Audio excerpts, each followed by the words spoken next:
satu hal yang saya suka adalah selama ini kan bagi orang yang non-Islam seolah-olah masuk ke pesantren itu seolah-olah bahwa di dalam pasti keras gitu loh. Iya. Ternyata tidak begitu keadaannya. Pesantren itu keadaannya sangat sejuk, muridnya sangat sopan-sopan dan berperilaku sopan, berpakaian sopan. 2. Man amana billah, akidahnya benar, la ilaha illallah. Tapi saya sangat terkejut di Tebu Ireng ini. Ternyata pesantren itu sangat indah di dalamnya, sangat sejuk, full of persahabatan. Gitu loh. Jadi saya mau coba hidup secara agamis. Kenapa didulukan bangun masjid baru beriman kepada Allah? Karena ternyata ada orang yang bangun masjid tapi tidak beriman kepada Allah. Ini Ustaz Somad ngawur. Mana ada orang bangun masjid tak beriman? Ada. Jujur saya akui, saya dalam proses di persimpangan. Maka ciri orang yang mendapat hidayah yang kedua, man amana billah, jangan rusak tauhid, akidah kepada Allah. Saya juga kagum sama agama Islam, terutama sesudah saya masuk ke pesantren Tebu Ireng. Ciri orang yang mendapat hidayah, dia berserah diri hanya kepada Allah, tapi tetap ada usaha. Tadi saya janji menurut ayat ini ada 6 sifat orang yang dapat hidayah. Pertama, memakmurkan masjid dengan pengertian 3. Bangun, ramaikan, atur administrasinya, tertib administrasi. Saya kadang lupa mengucapkan terima kasih kepada Yang Maha Kuasa. I'm so successful already, okay? Tapi kadang-kadang terlalu mikirin duniawi. Tapi waktu karena saya makin top di kalangan generasi milenial, saya itu diundang ke berbagai universitas untuk ceramah, bahkan ke pesantren. Saya datang ke Tebu Ireng, pesantren Tebu Ireng yang undang saya. Pesantren Tebu Ireng yang undang saya. Bahkan mereka kirim uang transport agar saya mau datang. Walaupun memang nggak pas-pasan karena memang saya bawa tim. 2. Man amana billah, akidahnya benar, la ilaha illallah. Tapi saya sangat terkejut di Tebu Ireng ini. Ternyata pesantren itu sangat indah di dalamnya, sangat sejuk, full of persahabatan. Gitu loh. Jadi saya mau coba hidup secara agamis. Walaupun saya juga gak munafik. Kadang-kadang kalau cewek cantik seperti siapa yang depan gue nih, Stella O ini, saya bisa kadang-kadang lupa diri. Tapi kan selama saya masih di dunia, saya masih tetap normal. Kenapa didulukan bangun masjid baru beriman kepada Allah? Karena ternyata ada orang yang bangun masjid tapi tidak beriman kepada Allah. Ini Ustaz Somad ngawur. Mana ada orang bangun masjid tak beriman? Ada. Ya, semua agama itu baik, tergantung kepada pengikut masing-masing. Tapi satu hal yang saya suka adalah selama ini kan bagi orang yang non-Islam seolah-olah masuk ke pesantren itu seolah-olah bahwa di dalam pasti keras gitu loh. Iya. Ternyata tidak begitu keadaannya. Pesantren itu keadaannya sangat sejuk, muridnya sangat sopan-sopan dan berperilaku sopan, berpakaian sopan.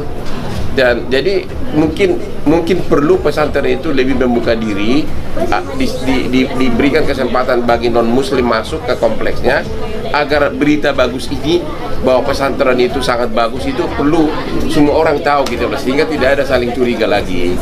Orang mulai nyumbang untuk masjid, masuk ke masjid, pakai sorban, pakai peci, pakai koko, pakai sarung, tapi tak sunat. Dan banyak orang terkecoh, disangka ustadz, rupanya KW. Memang saya diundang banyak lembaga karena kesuksesan karirku sebagai lawyer. Banyak kampus di berbagai kota. Dan kebetulan Tebu Ireng itu juga punya kampus Fakultas Hukum dan S2, ya. Makanya prinsip dalam Islam, man amana billah la ilaha illallah. Saya yakin semua yang datang subuh ini tidak ada tujuan lain, langkah kaki dari rumah, bismillahi tawakkaltu 'alallah la haula wala quwata illa billah. Salat, usolli fardhu subhi rak'ataini adaan ma'muman lillahi ta'ala. Puasa, nawaitu shoma qadin an ada'i fardhi syahri ramadhan hadhihi sanati lillahi ta'ala. Haji, labbaik Allahumma labbaik labbaik la syarika laka labbaik. Yang saya terharu adalah Tebu Ireng itu, saya terharu ternyata pendirinya itu sampai cucunya adalah orang-orang yang telah menciptakan sejarah. Hasyim Asy'ari adalah pendirinya, anaknya Wahid Hasyim. Kita tahu jalan Hasyim Asy'ari, kita tahu jalan Wahid Hasyim di Jakarta, dan puncaknya cucunya Abdurrahman Wahid, Gus Dur, jadi presiden RI. Ketika engkau persekutukan, kau duakan Allah dengan yang lain, hilang amal. Lain asyrakta, kalau kau syirikkan Allah, kau duakan Allah, kau persekutukan Allah, la yahbatanna amaluka, gugur amalmu. Maka ciri orang yang mendapat hidayah yang kedua, man amana billah, jangan rusak tauhid, akidah kepada Allah.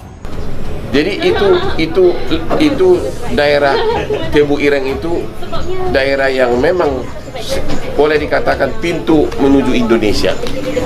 Gitu.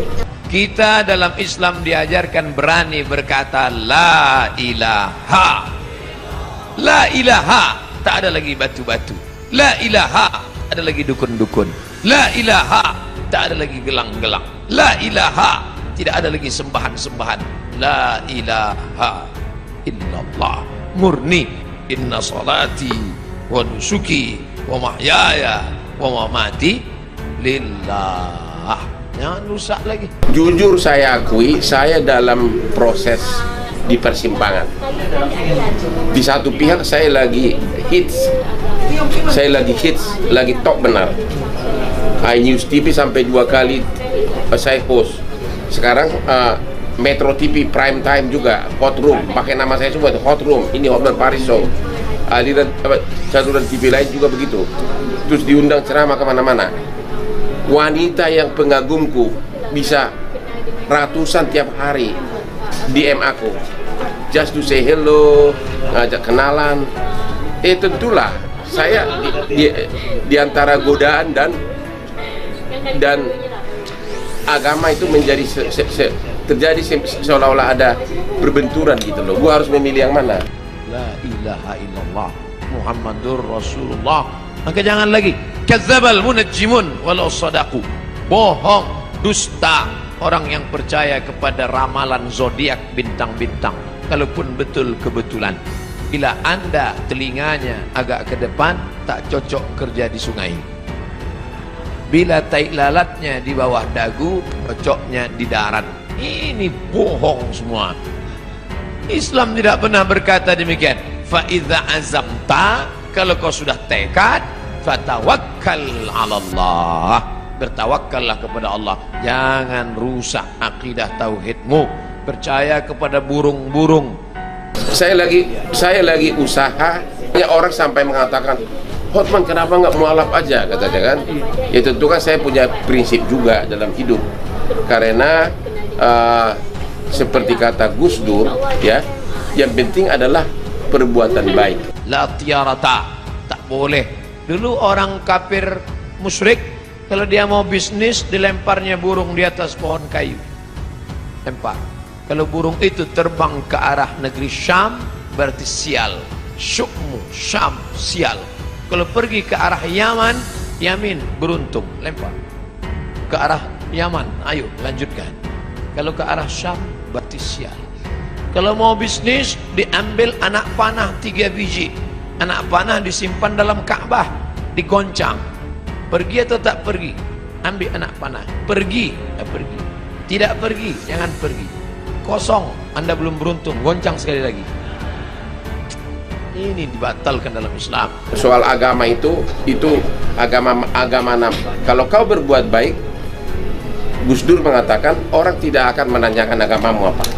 Maka dalam Islam diharamkan innamal ghamru wal maisiru wal ansabu wal azlamu khamar. Namal ghamru wal maisir judi, wal ansabu menjembelih binatang untuk berhala, wal azlam mengundi nasib, rijsun najis min amalis syaitan, perbuatan setan, fajtanibuh, jauhi. Sampai hari ini belum kupikir ke arah sana karena saya percaya sama agamaku, tapi ciri orang yang mendapat hidayah, dia berserah diri hanya kepada Allah, tapi tetap ada usaha. saya juga kagum sama agama Islam, terutama sesudah saya masuk ke pesantren Tebu Irem. Allah kasih kita kudrat, Allah kasih kita iradat, Allah kasih kita sama, Allah kasih kita basar, Allah kasih kita kalam, supaya kita berusaha. Makanya doa keluar masjid, Allahumma inni as'aluka min fadlik, beri aku rezeki. Kenapa keluar masjid minta rezeki? Karena keluar masjid idza qudiyatis shalah, kalau salat sudah dilaksanakan, fantashiru fil ard, bertebaran di atas muka bumi, cari rezeki. Wabtahu min fadlillah, cari karunia Allah. Tidak lebih tepat adalah meningkat kekaguman saya kepada agama Islam. Itu lebih tepat. Meningkat kekaguman saya kepada agama Islam. Ciri orang yang dapat hidayah, yang pertama memakmurkan masjid, yang kedua beriman kepada Allah, yang ketiga wa aqamas shalah, sholat bukan somat, sholat. Mudah-mudahan anak-anak gadis yang rajin sholat subuh ini mendapatkan suami yang rajin pula sholat subuh.